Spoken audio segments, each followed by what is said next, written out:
Oke, selamat malam member PHP Indonesia yang ada di seluruh Indonesia dan seluruh dunia. Selamat bergabung kembali di dalam program PHP ID Online Learning edisi ke-171 malam hari ini. Senang sekali saya tetap mengadakan program ini karena saya senang banget ngobrol sama pemateri-pemateri yang keren-keren. Dan selalu keren. Dan malam hari ini kita kedatangan satu akademisi. Om Arif Rahma Syarif, beliau adalah founder dari Yayasan Open Source Indonesia dan hari ini kita akan ngobrol sedikit tentang data science. So, topik malam hari ini menarik banget. So, kita harus jangan sampai ketinggalan. Teman-teman yang nanti ketinggalan boleh nanti ikut di nonton rekamannya nanti di channel Tekno Bareng Peter di YouTube. So, rekomendasikan teman-teman untuk kita belajar malam hari ini. So, terima kasih untuk teman-teman yang sudah ada 7 orang yang sudah gabung. Agak sedikit sih memang, biasanya 10, tapi biasanya nanti menit ke 10, 15 mereka akan berkembang jadi 10, 15. Oke? Dan terima kasih teman-teman yang sudah gabung. Seperti biasa, program PHP AD Online Learning ini adalah program untuk memberi inspirasi dan memotivasi teman-teman untuk terus belajar dan bertumbuh di komunitas. Karena di komunitas teman-teman bisa belajar dengan free, teman-teman bisa dapat ilmu dari orang-orang yang terbaik yang saya datangkan di PHP AD Online Learning. Malam hari ini saya bersama dengan Om Rama Syarif dengan topik yang keren lah malam hari ini. Kita akan ngobrol soal, mana ini? Kesini, ini dia. Codeless Data Science with Nime ya, bacanya gimana ya? Nime kali. Ya, kita akan belajar sedikit topik mengenai data science. Ini adalah topik yang paling asik nih di 2022 ini karena siapa yang nggak mau ngomongin data science, itu profesi paling seksi nih di hari gini. Karena data sekarang katanya sudah jadi emas, lebih mahal daripada minyak sekarang. So, teman-teman, kita akan belajar sama-sama dari Om Arif. Dan seperti biasa, PHP AD Online Learning terselenggara berkat kerjasama PHP Indonesia dengan sponsor-sponsor dari Niaga Oster, Kodepolitan, Refactory, Kiskas, Sendit, dan Rumah Komunitas. Terima kasih untuk sponsor-sponsor yang terus mendukung program ini. Salam sehat selalu untuk setiap masing-masing CEO-nya dan seluruh staf yang bekerja di sana. Dan kita terus berjuang di tengah pandemik. Semoga di 2022 ini kita going to next level. Seperti biasa, format program PHP AD Online Learning 45 menit pertama presentasi, dan di bagian kedua saya menantikan pertanyaan teman-teman. Jangan lupa sampaikan pertanyaan di kolom komentar. Sudah siapa nih? Masa sih Om bukannya? Ada aja yang komentar. Wah, boleh komentar yang rame aja di situ, nggak apa-apa. Dan jangan lupa nanya nanti. Kalau di bagian kedua saya menunggu dan pertanyaan teman-teman, nanti Om Arif ya akan jawab di bagian kedua. Oke, tanpa perlu menunggu lama, kita akan segera mulai PHP AD Online Learning. Waktu dan tempat saya serahkan ke Om Arif. Sebentar saya setting dulu. Oke, sekarang mestinya sudah bisa sharing screen. Baik. Terima kasih sebelumnya Pak Peter atas kesempatan yang luar biasa ini. Saya sapa dulu semua rekan-rekan yang sudah hadir. Assalamualaikum warahmatullahi wabarakatuh.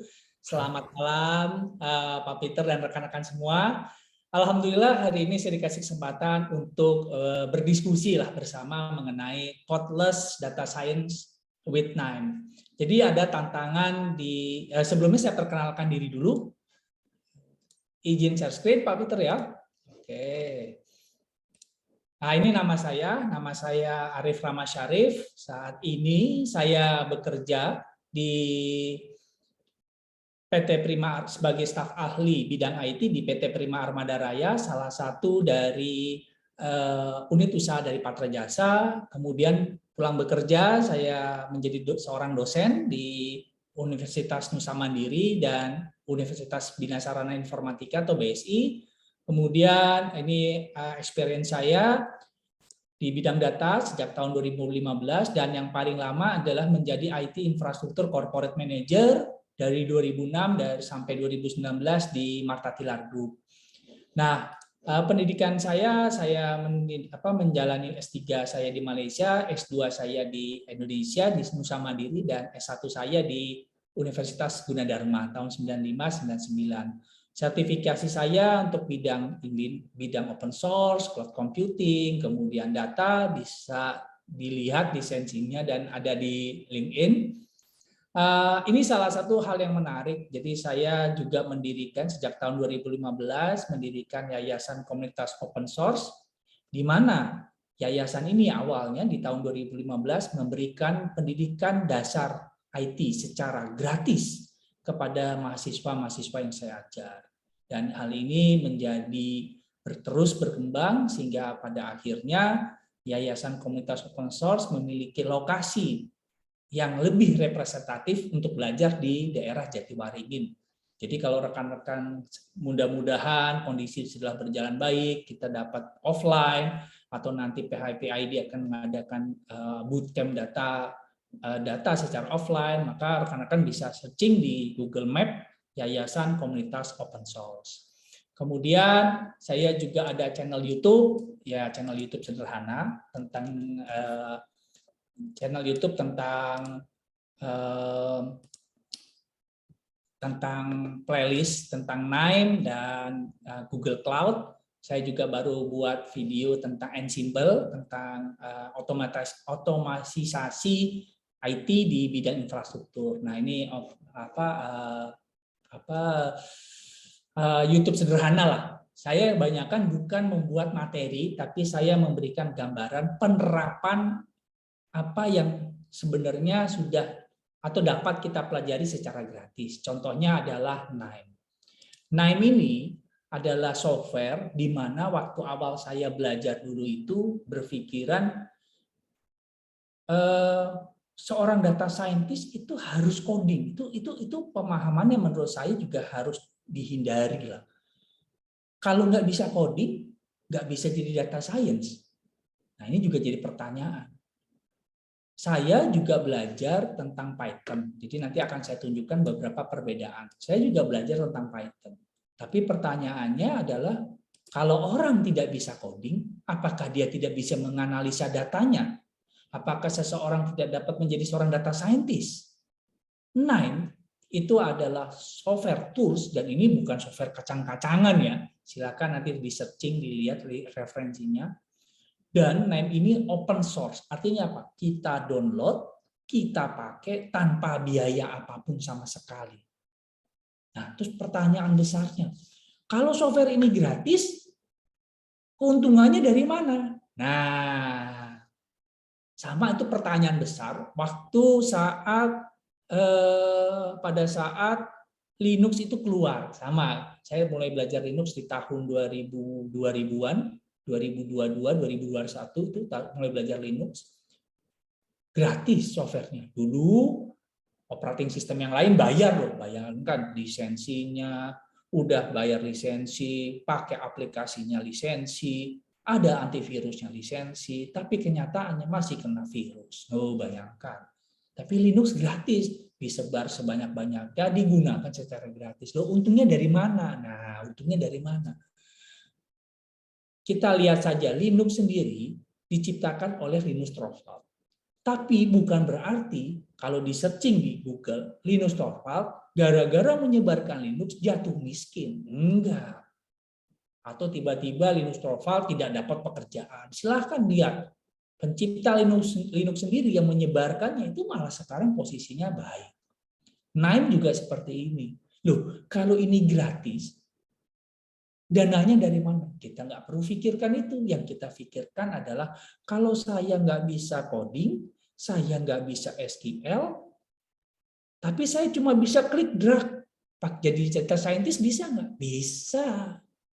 Bisa nggak kalau umpama saya nggak bisa coding, saya nggak bisa pakai SQL, tapi saya bisa bantu nggak para pelaku UMKM dengan NIME? Bisa.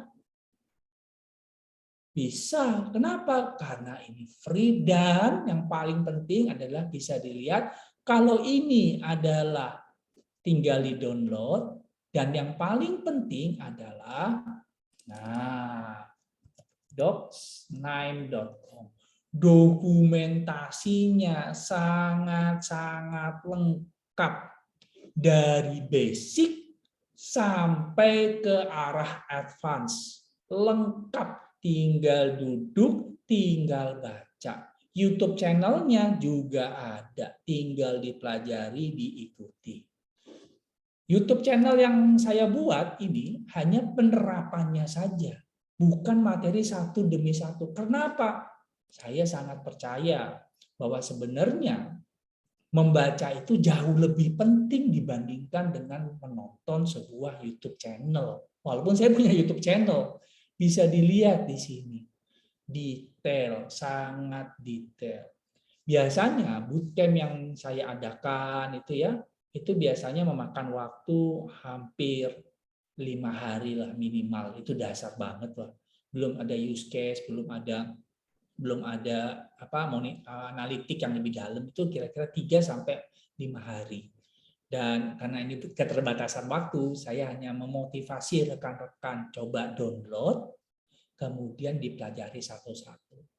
Tujuannya seperti apa? Nah, kita lihat.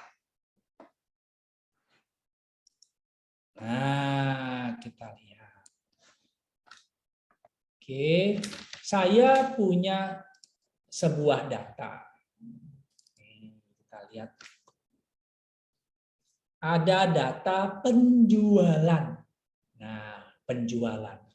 Penjualan dari minyak pemanas. Cara baca datanya adalah seperti ini. Nah, cara baca datanya itu seperti ini. Jika insulasi atau dinding rumah berkategori 6, jadi kalau kategori itu, dinding itu, kalau kategori 1 tipis, kategori 10 tebal. Ya, ada data penjualan. Jika kategori dinding rumah adalah 6 dan temperatur di luar rumah sebesar 74 derajat Fahrenheit, bukan Celcius ya, dan jumlah orang yang tinggal di dalam rumah ada 4 orang, rata-rata keempat orang tersebut adalah 23 tahun, dan ukuran rumahnya adalah 4. Ukuran rumah itu apa? Semakin 1 itu kecil, 8 besar. Jadi kategorinya kalau 4 ya semi kecil. Maka heating oil yang dihabiskan sebanyak 132 liter. Nah, cara bacanya seperti itu. Jika insulasi rumah 6, temperatur suhu udara di luar rumah 74 derajat Fahrenheit, jumlah di dalam rumah 4 orang, dan rata-rata umurnya 23 tahun, ukuran rumahnya adalah 4, skala 4, 1 sampai 8, skala 4, maka dia kecil ya. Maka heating oil atau minyak pemanas yang dihabiskan, dikonsumsi oleh rumah tersebut sebanyak 132 liter. Terus datanya juga berbicara seperti ini. Jika insulasi atau ketebalan dinding rumah 10 tebal dan temperatur udara di luar 43 derajat Fahrenheit, jumlah orang di dalam rumah adalah 4, rata-rata umurnya adalah 56 tahun, dan ukuran rumahnya 4, sama-sama 4 kecil, maka heating oil atau minyak pemanas yang habis sebanyak 263. Nah, ini data transaksi penjualan. Nah, data itu biasanya dibagi 2. Bukan biasanya, memang dibagi 2. Pertama, data visualisasi dan insight data. Itu 2 hal yang berbeda. Kalau data visualisasi, bosnya akan tanya, coba kamu hitung jumlah penjualan heating oil kita, pemanas kita. Ya, langsung disam. Coba kelompokkan jumlah ukuran rumah, dikelompokkan pakai Excel. Sebanyak ini bisa, data ini dikelompokkan. Oh, jumlah homesize 4 ada 5, homesize 6 ada 7, bisa dikelompokkan. Saya kepingin tahu usia rata-rata penghuni rumah yang usianya di atas 30 berapa, yang di bawah 50 berapa, gitu. Itu visualisasi. Terus dipakai Excel biasanya keluar baca atau apapun ya, keluar itu kan visualisasi. Dan biasanya kalau umpama perusahaan, itu bagus. Ya, ini penjualan kita naik, betul. Penjualan kita turun, betul. Usia pembeli kita naik nih. Atau yang pembeli kita tua-tua, pembeli kita ada yang muda-muda juga nih, berapa persen? Biasanya visualisasi. Itu bagus. Tapi pertanyaan yang mendasar dari visualisasi itu, dari data yang kita miliki sebanyak lebih dari 1.200 raw atau 1.200 data. Bisa dilihat. Pertanyaannya, faktor apa? Insight itu adalah mempertanyakan lebih detail atau gambaran pengetahuan yang lebih dalam. Pertanyaannya, faktor apa yang membuat penjualan kita naik turun? Faktor-faktor apa yang faktor-faktor positif apa dan negatif apa yang mempengaruhi penjualan kita yang naik turun dan tidak stabil? Apakah faktor dipengaruhi insulasi rumah, temperatur, jumlah orang, rata-rata umur, atau home size? Tuh, coba dilihat. Apa yang mempengaruhi penjualan kita ini naik turun nih? Naik turun kayak bajai gitu kalau di jalan rusak. Harusnya stabil. Kita harus cari faktor-faktor yang mempengaruhi kestabilan penjualan kita. Apakah insulasi rumah, apakah suhu, apakah jumlah orang, apakah umur, apakah tipe rumah. Sehingga sasaran kita pada saat melakukan penjualan tepat. Nah, ini bisa chatting nggak? Kira-kira yang hadir malam hari ini, apa yang mempengaruhi faktor-faktor penjualan kita yang naik turun? Oke, coba bisa dilihat. Bingung, wah ini datanya banyak banget. Ini baru kecil ya. Karena kalau nanti panjang ada bootcamp, sebenarnya nanti kita akan bahas tentang estimasi, prediksi, klasifikasi, clustering, dan asosiasi. Tapi untuk saat ini kita lihat dulu, faktor apa yang mempengaruhi penjualan kita? Kira-kira, saya sambil minum dulu ya. Kira-kira, nah, karena kita lihat, oh gara-gara faktor jumlah orang.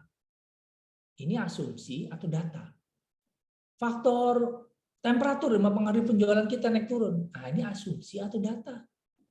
Bayangkan, ini datanya baru 1.200 diambil dari database. Artinya ini hanya sebuah sampel dari 1 juta record.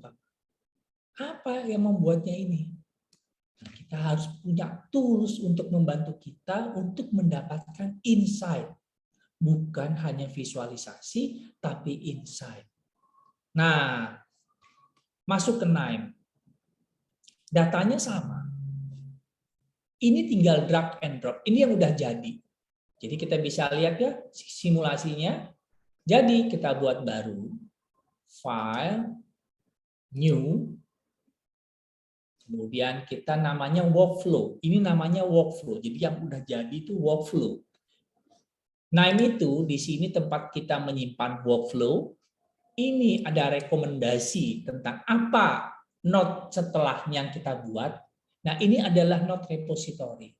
Node repository adalah tempat node-node atau bahasa sederhananya server-server kecil yang kita bisa pakai. Ini bahasa sederhananya ya. Nah, kemudian di sini setiap node itu ada keterangannya. Apa itu fungsinya? Ya, apa itu penggunaannya, bagaimana cara menggunakannya. Istilahnya kalau kita teman-teman kalau teman-teman ini memang penggiat open source kayak Pak Peter ini pasti pernah kenal yang namanya RTFM gitu. Jadi kalau di open source, dunia open source ada namanya RTFM. Nah, itu bahasa umum tuh anak-anak open source. Apa tuh RTFM? R, read, T-nya, read the F-nya. Nah, read the fucking manual. Nah, bahasanya begitu, baca manualnya. Dia udah tulis lengkap, selengkap-lengkapnya, termasuk contohnya. Jadi, kalaupun ada bootcamp itu materinya memang standarnya NIME yang saya berikan. Nah, kita bisa lihat, kita mulai lagi. Bagaimana memasukkan data ini ke dalam NIME tanpa coding sama sekali. File, new. Kita buat workflow baru, next. Kita kasih nama projectnya, namanya umpama time PHP ID kosong. Kita masukkan ke dalamnya. Lihat, karena filenya adalah formatnya CSV, maka kita tinggal ketikkan di Node repository cara baca mesinnya tuh pakai apa? Pakai Excel datanya, Excel Reader. Datanya dari database, umpama dari Hadoop, dari Google, udah ada. Dari MySQL, dari database MySQL, MySQL udah ada. Jadi, ini langsung bisa nembak langsung ke MySQL, ke database kita, atau database yang lain. Hadoop itu juga udah bisa. Kemudian karena ininya datanya CSV, kita ketikin CSV. Nah, drag and drop. Tuh. Tanda tanda seru ini itu menandakan bahwa node atau server kecil ini, atau namanya mesin server ini belum dikonfigurasi. Cara konfigurasinya, klik kanan, konfigur, kita konfigurasi di mana file CSV-nya diletakkan. Kita tinggal browse, kita cari dataset, kita tinggal klik open. Begitu kita perhatikan, ini masih tanda seru. Begitu kita pencet apply, nah berubah jadi kuning. Kita oke. Nah, tapi dilihat kuning belum hijau, dia harus hijau. Kenapa? Kayak lampu merah. Merah berhenti, kuning sudah dikonfigurasi, hijau selesai diproses. Caranya adalah klik kanan, ada pilihannya, klik kanan, execute. Perhatikan di sini, kalau di atas ini name sebesar ini, di sebelah sini, titik ini, itu adalah untuk menjalankan servernya atau komputernya. Sedangkan yang ini menjalankan seluruh workflow. Jadi kita menjalankan beberapa node secara otomatis. Begitu kita jalankan, execute, nah, datanya yang tadi di luar, sekarang tinggal kita lihat. Lihat, ada gambar kekeran, ada tabelnya. Kita lihat. Tuh. Sudah masuk ke dalam. Begitu masuk ke dalam, lihat. Yuk kita bandingkan kalau dengan coding. Dulu saya juga ngoding. Kita lihat ya. Kalau membaca data saja itu tinggal drag and drop. Kalau ngoding, oke, ini saya udah buat. Nah, explore datasetnya tetap sama, pakai chapter dataset CSV, import pandas, import NumPy, df, my data, my head. 1, 2, 3, 4, 5, 5 baris baru muncul data. Tuh. Kalau yang name tinggal drag and drop. Loh, Pak, tapi saya senang coding. Boleh. Tapi rekan-rekan, ini sedikit sharing. Kebanyakan atau rata-rata yang saya temui, para pemilik data loh, para pemegang data ya, itu biasanya Excel yang punya. Mereka biasa main pivot atau main sum atau apapun ya, yang VLOOKUP tuh gitu kan. Nah, itu bagus. Kalau mereka sudah punya Excel-nya, tinggal dicemplungin ke sini tanpa harus menghafalkan barisan yang ini. Tuh. Ini solusi. Ini bisa dibayangkan para pelaku UMKM, ini kenyataan di lapangan selama ini, para pelaku UMKM sudah punya alat POS. Sudah pusing dengan jualannya, sudah pusing dengan konsumennya, sudah pusing dengan budget biaya apapun. Malam-malam disuruh ngafalin baris begini. Kalau nggak mabok ya tambah pusing. Coba kalau para pelaku UMKM, pemilik warung kopi 3 outlet, diajarkan tinggal drag and drop, sini Excel laporan penjualan lo dimasukkan ke sini dan hasilnya bisa langsung dilihat sama dia. Oh gini ya tuh, lebih mudah. Tapi bisa nggak kalau mau belajar coding? Boleh, nggak ada masalah. Ini sebagai salah satu solusi atau saya ingin membuat bahwa menjadi seorang data scientist belum tentu harus bisa coding. Drag and drop saja sudah bisa. Gitu.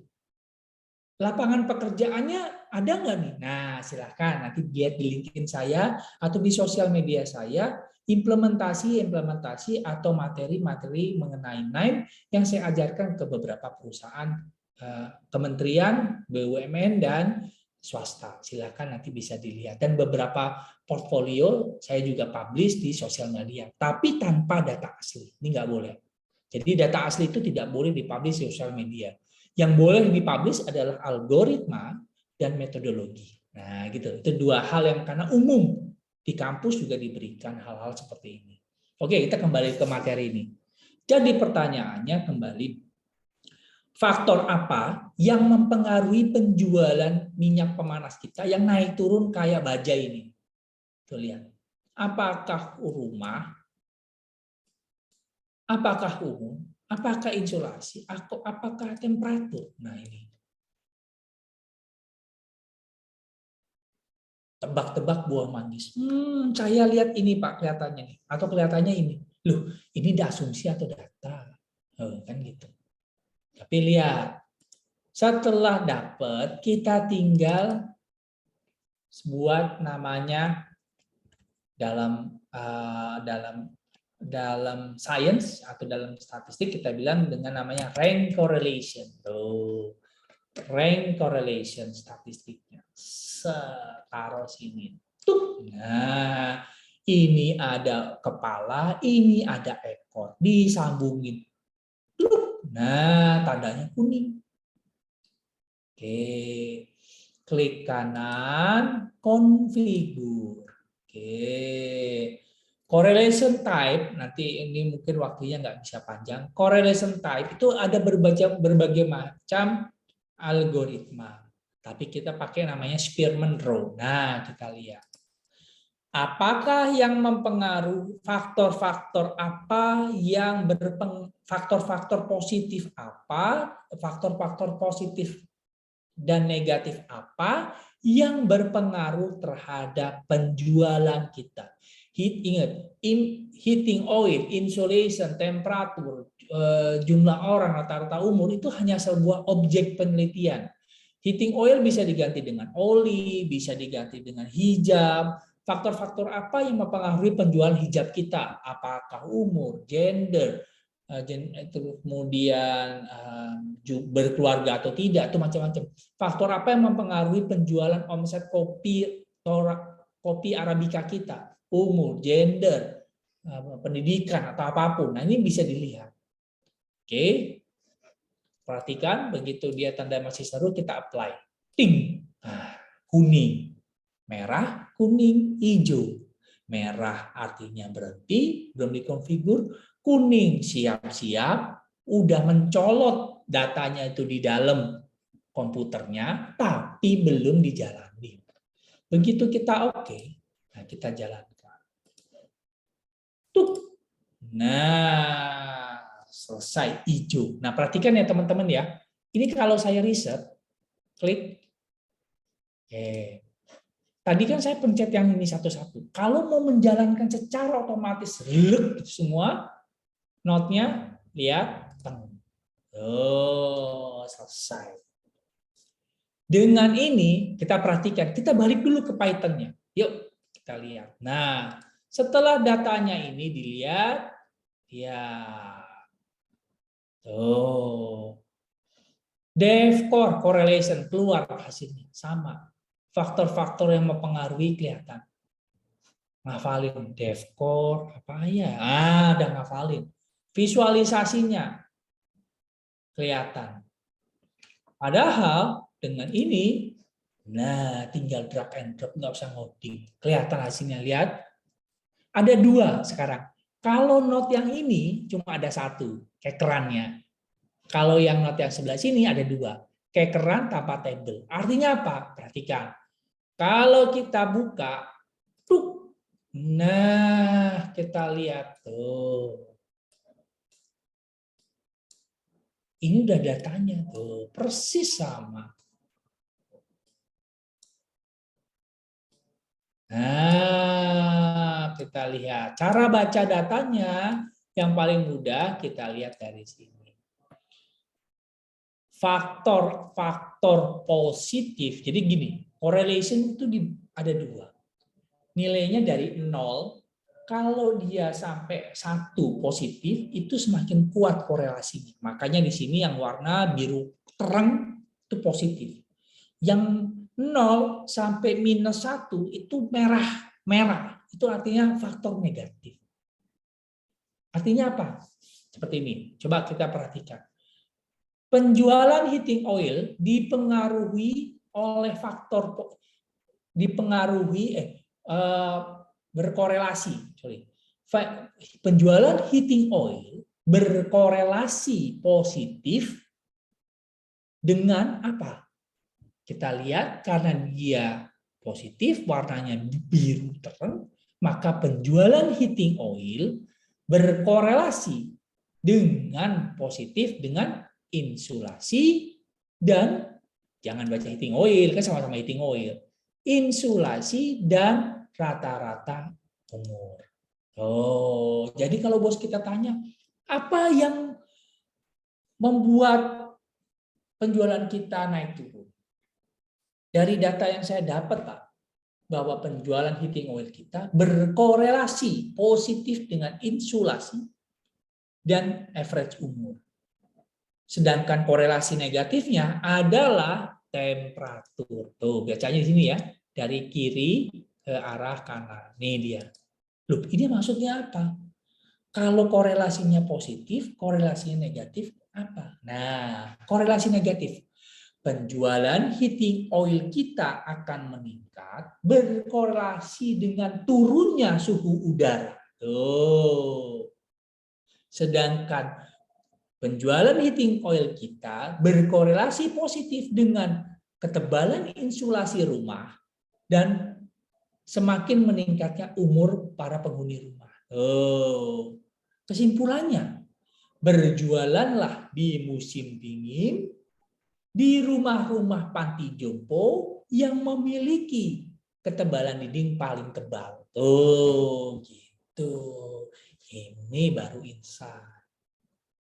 Data itu ada visualisasi dan insight. Dan ini adalah insight-nya. Nah, data juga dibagi 2. Kalau kita bicara sains itu ada 2. Pertama ada machine learning seperti ini. Ada yang namanya deep learning. Deep learning itu adalah data-data yang tidak terstruktur. Sedangkan machine learning adalah data-data yang terstruktur. Terstruktur seperti apa? Nih, seperti ini. Nah, ini terstruktur.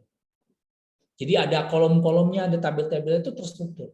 Loh, data yang tidak terstruktur kayak apa? Nah, ini contohnya. Saya kasih contoh. Nine juga bisa digunakan untuk deep learning. Kita lihat. Sebentar, kita lihat. Nah, ya, sip. Nah, kita lihat. Ini dia. Saya besarin dulu. Nah, kita lihat. Ini adalah workflow yang saya buat untuk deep learning. Artinya data-data tidak terstruktur. Contohnya, kita lihat. Ini saya riset dulu. Oke. Contohnya, saya sore hari ini, pada saat training ini, akan mengambil beberapa informasi dari beberapa kantor berita online. Ada 4 kantor berita online yang memang beritanya dalam format RSS.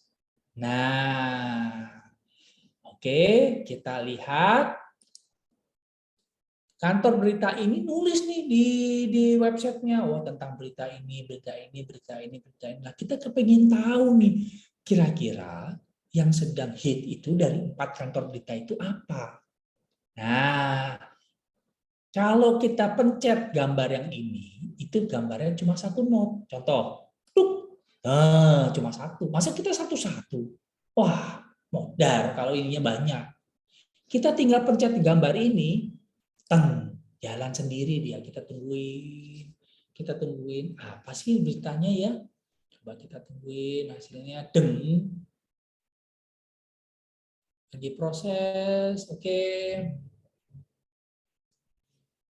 Nah, hijau tandanya jalan, udah selesai. Baru kan 4 kantor berita soalnya. Oke, apa sih yang dibicarakan atau banyak yang ditulis oleh kantor berita ini, kita lihat.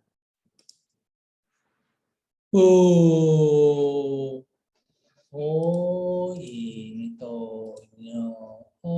Ini berkaitan dengan Indonesia, Arab Saudi. Ini kan berita itu. Gitu. Iya. Nah, jadi pemberitaannya seperti ini. Bentuknya bisa seperti ini. Atau bentuknya bisa seperti ini. Berbeda-beda kebutuhannya nanti. Tuh. Ini toh. Ini penulis. Baik itu soal ini. Kantor berita ini baiknya menulis seperti. Nah, ini disebut dengan media monitoring. Tanpa coding, klek, pluk, jalan. Gitu. Bayangkan kalau ini harus ditulis di dalam programming. Mumet langsungan, yang belum bisa programming lo ya, tapi kalau udah bisa, gampang kok bisa. Tapi ini adalah solusi kita bagi para pelaku UMKM atau bagi siapapun yang ingin memahami data. Bahwa sebenarnya menjadi seorang data scientist itu tanpa coding bisa, asal ada niat untuk belajar. Itu aja, nggak lebih. Datanya gratis, tulisannya gratis, dokumennya lengkap, selengkap-lengkapnya. YouTube-nya juga sudah ada. YouTube namanya ya, YouTube. Jadi sebenarnya udah lengkap. Nah, kembali ke sini. Selain ini apalagi banyak yang bisa dilakukan. Banyak yang bisa dilakukan oleh NIME. Menggabungkan data, memfilter. Tapi karena waktunya nggak cukup ya. Memfilter, menggabungkan, langsung membuat visualisasi. Itu udah hal mudah gitu. Dan mungkin rekan-rekan bisa lihat di sosial media yang saya buat. Ada beberapa hal yang bisa membuat sebenarnya ini bisa nggak secara real time? Umpama contoh, saya punya data secara online. Bisa nggak ini? Bisa dibuat schedule. Jadi kayak Linux, ada kalau bahasa teman-teman yang biasa main Linux itu bisa dikrontak. Jam segini tarik data, jam segini schedule-nya buat analisa, itu bisa dibuat otomatis. Dan ini free. Hanya saja ini hanya saja di dalam data science sebenarnya kalau lebih lengkapnya ya nanti kita akan banyak belajar, tools apapun itu akan menjadi jauh lebih bermanfaat, apakah menggunakan Python, R, NIME, RapidMiner atau apapun akan jauh lebih bermanfaat jika kita dapat memahami dengan baik tujuan dan manfaat dari penelitian di sains. Karena kuncinya seperti itu. Selama kunciannya itu selama kita tidak bisa belum dapat memisahkan dengan baik antara tujuan dan manfaat penggunaan sains, baik menggunakan NIME, RapidMiner, Python atau R, itu jadi tantangan tersendiri. Brutal itunya waktu analisanya. Nah, ini pengalaman saya karena selama ini Implementasi yang dilakukan adalah memahami bisnisnya dulu sebelum cemplang-cemplung datanya di sini. Oh gitu. Dan ini salah satu contoh bagaimana data science bisa digunakan menggunakan. Oh ya, satu lagi. Jika kita ingin tahu lebih detail datanya ini kira-kira datanya ini kira-kira baik atau enggak ya? Ada yang missing kalau sampai jutaan ya? Ada yang missing atau enggak ya? Ada yang bolong atau enggak ya? Nah, kita ketikkan di sini statistik. Ada statistiknya. Statistik. Nah, drag and drop. Tinggal ekornya ditarik di sini. Ini dihapus. Delete. Oke, datanya ditarik ke sini. Plek. Nah, warnanya kuning. Perlu dikonfigur nggak? Boleh dikonfigur atau tidak. Tuh. Boleh dikonfigur atau tidak. Oke, kita lihat dan execute. Nah, kita lihat statistiknya tuh. Ada kalau kita bicara ya, ada median, ada kalau anak-anak statistik bisa dilihat tuh, tinggal lihat tuh histogramnya, sebaran datanya seperti apa. Tuh, kelihatan semuanya. Tuh. Oh, rupanya datanya ada anomali ya, itu kelihatan sih. Gitu. Anomali itu nanti terlalu jomplang, ada yang hilang, missing ada nggak? Nggak ada. Oke. Oke, jadi saran saya bagi rekan-rekan coba download, coba install, dan coba mulai belajar NIME yang bila memang ingin memahami data science tanpa coding, codeless lah. Tapi pertanyaannya, apakah Python bisa diintegrasikan dengan NIME? Ada beberapa integrasi yang memang membutuhkan Python. Bisa, teman-teman. Nah, ini contohnya. Jadi kalau ini tadi tentang machine learning, kita bicara tentang deep learning. Sekarang kita akan bicara soal Python-nya, Python integration. Nah, coding nggak saya? Coding. Buat apa? Lo katanya codeless lo, codeless itu. Ada beberapa not yang kita membutuhkan untuk decoding. Gitu tetap ada. Contoh, saya riset dulu. Nah, dummy data. Saya buat dummy data menggunakan Python. Supaya apa? Melihat bahwa komputer ini tuh bisa dimasukin Python. Bisa. Kita lihat configure, ngoding. Import nanti, import panda. Sama ya kayak tadi ya, create data mock lah, data yang sederhana lah. Oke. Kemudian kita jalankan. Hasil datanya kayak apa? Execute. Nah, datanya tuh kayak begini, data sederhana. Tuh, cuma Y1 lah, cuma data-data seperti ini. Oke, kemudian apa? Kemudian Python-nya configure. Nah, data tadi di view. Ini kalau ngoding, bisa nggak kalau pakai note yang untuk view? Bisa. Kayak tadi kan nggak usah ngoding. Ini di coding, tek gitu. Bisa nggak? Buat apa? Loh, Pak, kenapa harus di coding? Loh, ini dicontohin integrasi bagaimana membuat data dan membuat visualisasinya, walaupun pakai Python gitu. Oke, kita execute. Jadi hasilnya. Nah, jadi pilihannya tetap coding boleh, tidak dihilangkan kemampuan codingnya, tapi bisa dibayangkan kalau kita ketemu nih, pengalaman saya ketemu pelaku UMKM yang sudah mumet sama pengusahanya, dikasih barisan ngejelasin soal visualisasi datanya kayak ini, diajarin kayak begini. Bubar. Lebih baik diajarin not kayak begini. Tinggal klik. Ya, jadi penjualan hijab kita dipengaruhi oleh Umpama dipengaruhi oleh temperatur, berkorelasi dengan temperatur, berkorelasi positif dengan inflasi. Penjualan burger kita, kopi kita berkorelasi negatif dengan suhu udara turun, penjualan kopi kita naik. Ini contoh loh ya, contoh. Ini karena ini sebenarnya objek penelitian dan bisa diganti apapun. Gitu. Dan ya mudah-mudahan informasi awal ini dapat memberikan gambaran rekan-rekan bahwa sebenarnya data science itu mudah, gitu.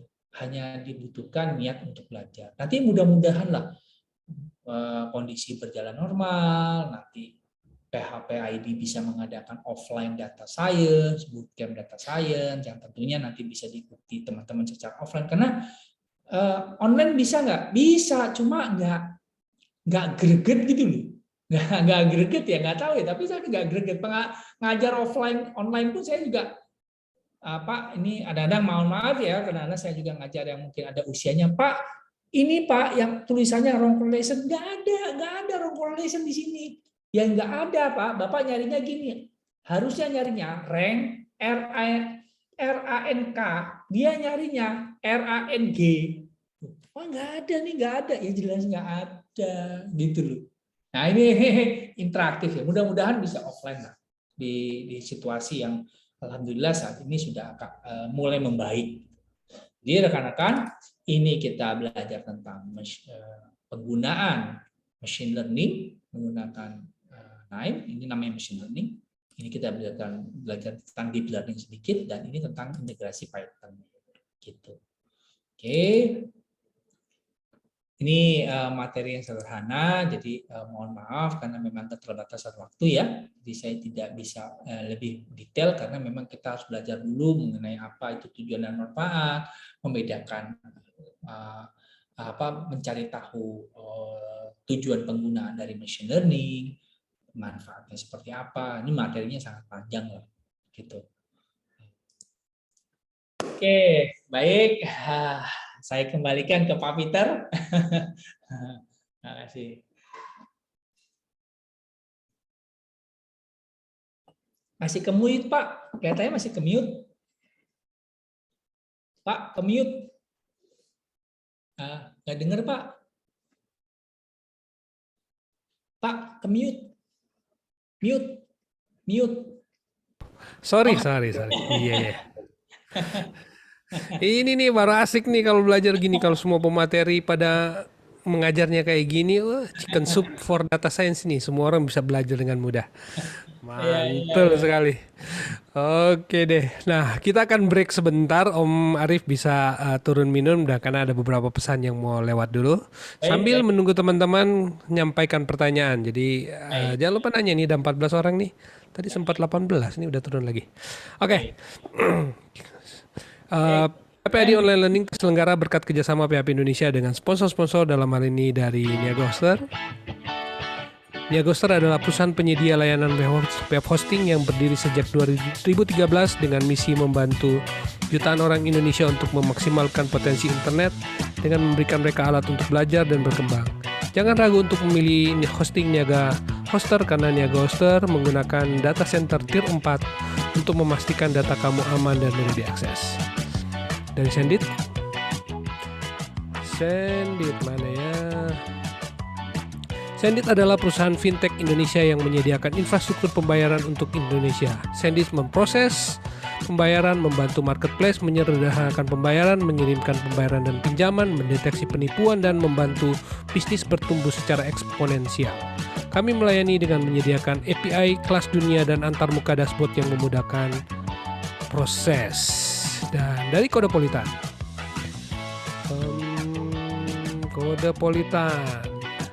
Kodepolitan adalah platform belajar pemrograman secara online berbahasa Indonesia yang dikembangkan khusus untuk membantu generasi muda Indonesia untuk belajar dan berlatih pemrograman agar kompetitif di era industri 4.0. Dan dari Kiskas. Hi, this is Elena.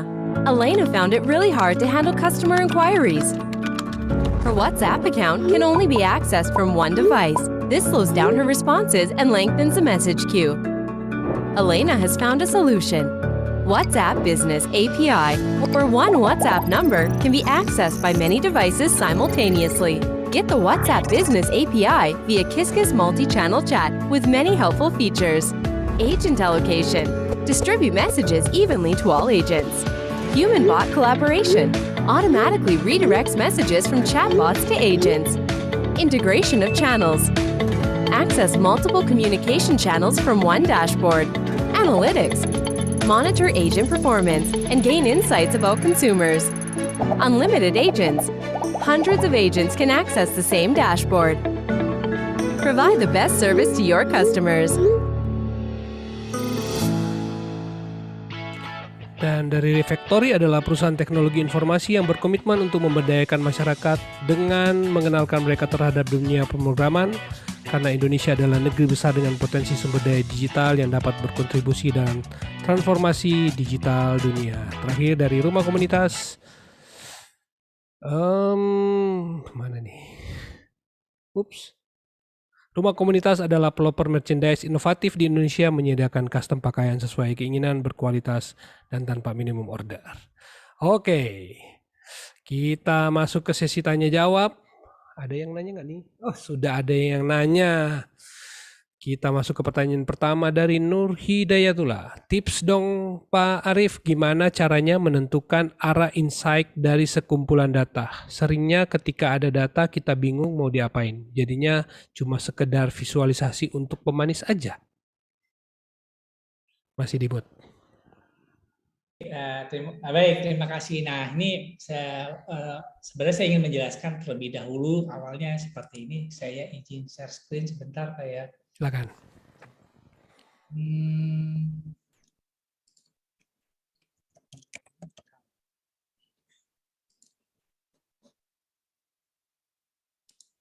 Oke, saya izin share screen. Oke, sudah terlihat? Sudah terlihat, Pak? Oke. Nah, jadi sebenarnya materi awalnya itu seperti ini. Jadi menjawab pertanyaannya. Jadi kalau kita bicara machine learning, ada himpunan data, masuk ke metode machine learning jadi pengetahuan. Ini. Terus yang juga jangan dilupakan adalah ini. Tujuan penggunaan machine learning itu ada 5. Jadi tujuannya gini. Kalau Pak Peter punya perusahaan, terus Pak Peter, saya datang ke perusahaan Pak Peter saya tanya, kenapa Pak tujuannya pakai atau tujuannya membuat machine learning atau membuat tim data scientist atau membuat apa, buat apa diolah datanya atau tujuannya apa Pak pakai machine learning Pak, pakai Nine lah. Oh tujuannya untuk meningkatkan penjualan perusahaan saya atau meningkatkan return dari konsumen saya. Salah. Tujuannya apa Pak pakai machine learning Pak di perusahaan Bapak? Oh tujuannya untuk mengetahui behavior konsumen kita. Salah. Ini kita harus, ini kayak kuliahan.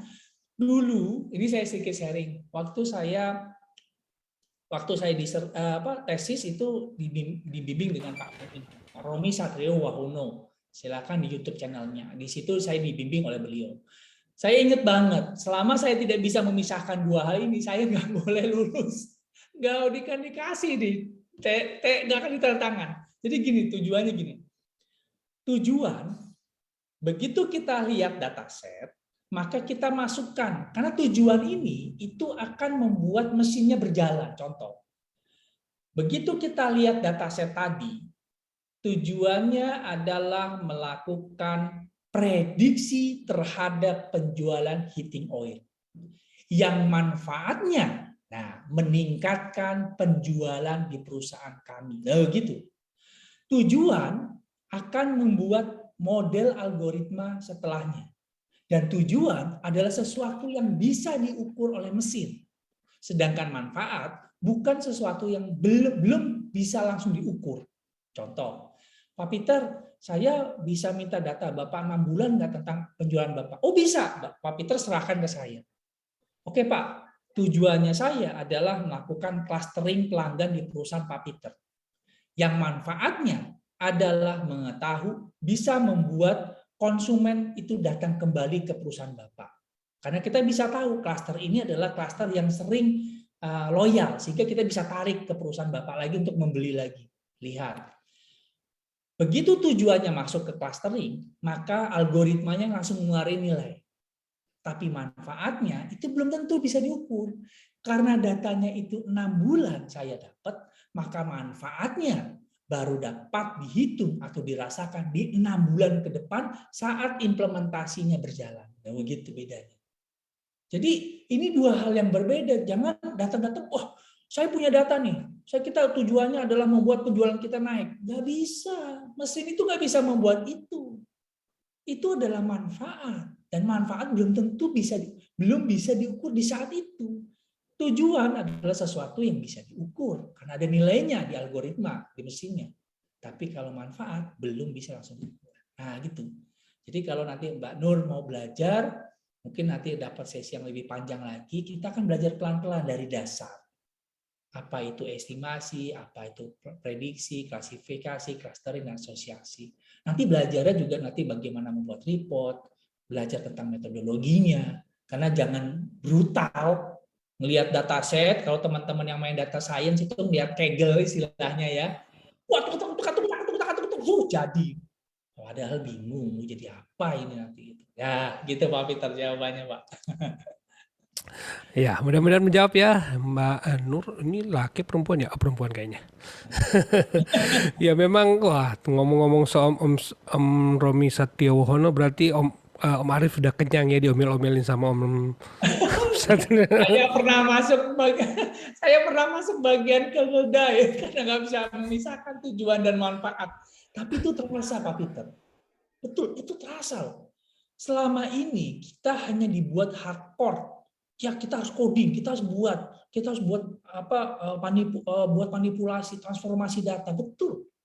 Tapi untuk apa? Tujuan itu cuma ada 5. Kamu akan membuat itu dan manfaat itu baru dirasakan di bisnis benernya nanti, gitu. Yes. Nah, oke. Ternyata Sinan Hidayatullah. Sorry, maaf ya. Soalnya suka nyampur nih. But oke. Nah, karena belum ada pertanyaan yang lain, mungkin dari saya mungkin ya, Om Arif mungkin bisa sharing sedikit karena memang saya yakin banyak teman-teman memang yang punya ketertarikan untuk belajar data science, tapi memang setahu saya kalau kita udah mau masuk data science itu sebenarnya menguasai beberapa disiplin ilmu. Nah, dalam rekomendasinya Om Arif itu sebenarnya mereka harus belajar dari mana dan datang dari latar belakangnya mana.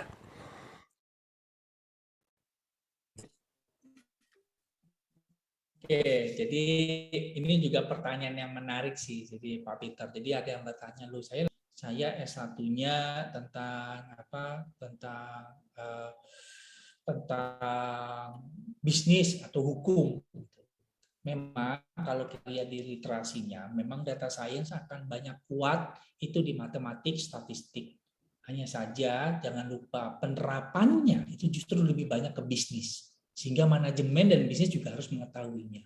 Jadi kalau kita bisa lihat, ini pengalaman jadi Pak Peter, kenapa saya membuat YouTube channel tuh yang high level, artinya gini, penerapannya kayak apa sih?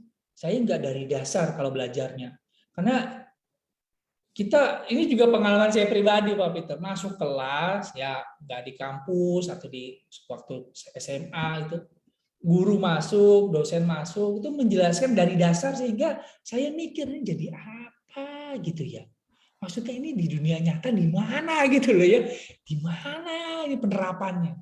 Nah, saya coba ubah. Saya belajar yang paling high levelnya, teman-teman dari hukum, umpama dari seni pun paham, tapi kalau dia ingin tanya, Pak, hitungan correlation matematiknya kayak apa sih? Nah, ini loh caranya. Oh gitu, mundur ke belakang gitu. Karena kalau kita dari dasar, menurut saya loh, karena pengalaman saya bingung, ini kemana ya larinya ya? Ini kalau saya udah lulus nih, kuliah ini diterapannya di mana ya gitu, masih bingung Pak. Ya, kayaknya saya jadi kepengen testimoni juga sedikit karena memang saya juga pada dasarnya mungkin punya latar belakang teknikal tapi saya lebih senang menyebutnya practical programming. Jadi memang yang saya pikirin dulu itu adalah apa ini yang menjadi tujuan akhir, baru nyari codingnya. Jadi makanya saya kalau ditanya coding, aduh fungsinya apa namanya, saya kurang tahu. Tapi kalau mau ditanya bahwa ini akan dibawa kemana, oh ini pakai ini. Jadi kebanyakan saya begitu model belajarnya. Ternyata di data science sama aja ya. Sama-sama gitu, Pak. Oke, nah kalau bicara kita diskusi sedikit masih ada waktu. Kalau misalnya kita bicara sedikit mengenai yayasan open source, mungkin bisa Om Arief bisa cerita sedikit. Siapa tahu mungkin teman-teman di sini ada yang niat untuk ikutan, untuk lebih belajar juga sharing-sharing soal open source, mungkin juga belajar NIME. Nah itu gimana? Ya, jadi sebenarnya Pak Peter, Yayasan Komunitas Open Source ini sebenarnya saya dirikan lah ya, tapi saya izin share screen aja lagi Pak ya, sebentar Pak ya. Silakan. Oke, sebentar. Oke, saya izin share screen. Ini menjawab pertanyaan Pak Peter. Ini sajalah. Apa itu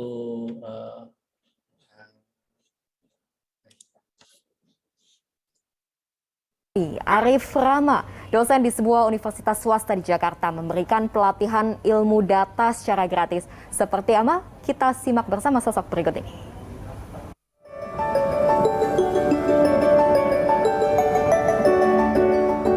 Obrolan siang di sebuah warung makan ini ternyata bukan obrolan biasa. Arif Rama, seorang praktisi dan dosen mata kuliah Data Science atau ilmu data di salah satu universitas swasta di Jakarta ini sedang berdiskusi dengan pemilik usaha untuk membangkitkan kesadaran para pelaku UMKM tentang pentingnya mengumpulkan data. Data-data pelanggan seperti jenis kelamin, umur, jenis pesanan, dan lain-lainnya ini diperlukan untuk kemudian diolah dan berguna untuk pengambilan keputusan dalam pengembangan usaha.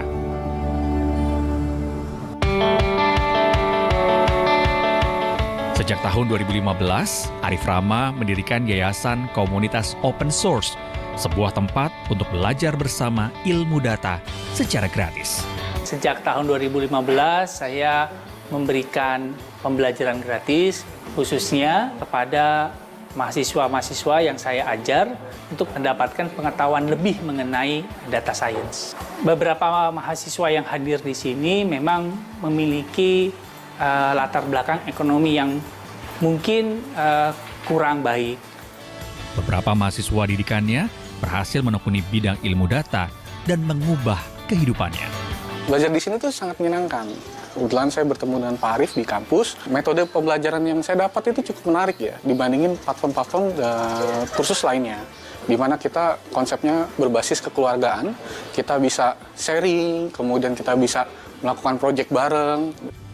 Bagi Arif Rama, manfaat dari berbagi adalah menjadi pelita penerang hati. Sedikit atau banyaknya ilmu yang kita miliki, alangkah baiknya kalau kita bisa memberikannya ke orang lain.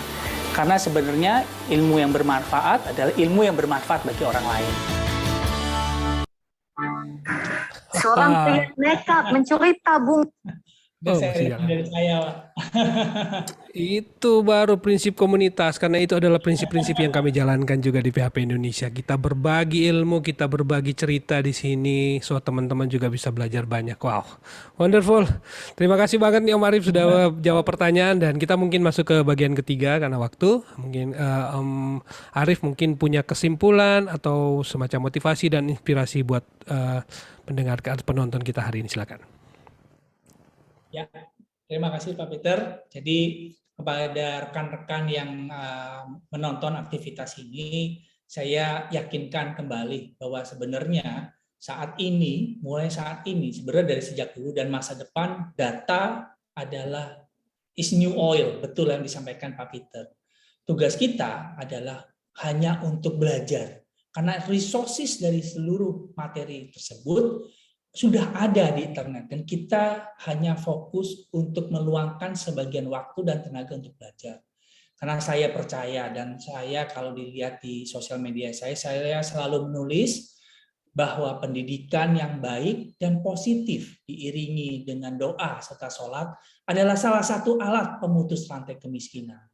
Jika kita ingin memutus rantai kemiskinan yang saat ini membelenggu kita, pendidikanlah solusi yang paling baik. Gitu. Baik, Pak. Wonderful. Oke, teman-teman, itu dari inspirasi dari Om Arif, dan teman-teman yang mungkin berminat untuk berkunjung, silakan. Tadi Om Arif sudah sharing banyak banget, bisa ke YouTube, bisa ke sosmednya, dan bisa memahami untuk mendalami lebih banyak mengenai Yayasan Komunitas Open Source. Oke, terima kasih Om Arif, luar biasa. Terima kasih, Thank you Pak banget. Wildan. Terima kasih. Ya, Sampai luar ketemu biasa. lagi. Oke, dan sebagai pengumuman teman-teman, kita akan ketemu nanti bersama dengan, besok hari apa ya? Saya lupa ini. Ini hari Kamis. Hari Kamis kita akan bertemu dengan topik baru, Modern Monolith, dan dengan Laravel, Inertia, dan Vue.js. Teman-teman dari lingkungan Laravel bisa bergabung lagi di hari Kamis lusa. Kita akan ketemu dengan Vika Ridaul Maulaya, dia adalah CEO dari santricoding.com. Mantap kan? Beliau sangat aktif banget di sosmed dan di PHP Indonesia juga, dan di timeline-nya berbagi soal Laravel. So teman-teman bisa belajar banyak dari Om Vika hari Kamis. Dan masih ada ucapan terima kasih untuk Om Irfan Maulana dan Om Luri Darmawan aka Carekbot. Teman-teman yang mengikuti pembelajaran PHP Audio Online Learning dari 1 sampai dengan 171 hari ini bisa berkunjung ke learning.byphp.id. Silakan follow juga Carekbot untuk mengikuti pembelajaran PHP Audio Online Learning. Teman-teman yang interest dengan topik-topik data science, machine learning, KNIME, nah teman-teman bisa ketik PHP ID Learning, OOP, atau dan sebagainya, atau data PHP ID Learning Data Science. Teman-teman bisa lihat semua video-video yang terkait dengan data science. Sudah ada 171, dan seingat saya beberapa waktu yang lalu juga banyak yang sudah sharing dengan aneka topik. Jadi teman-teman bisa nonton ulang. PHP ID masih membuka donasi. Teman-teman yang mau berdonasi ke s.byphp.id/donasi. Ada e-wallet yang teman-teman bisa berbagi untuk PHP ID Online Learning. Oke, Marif, thank you banget. Sukses selalu. Semangat. Kalau ada waktu kita bisa ketemu di lain waktu. Thank you.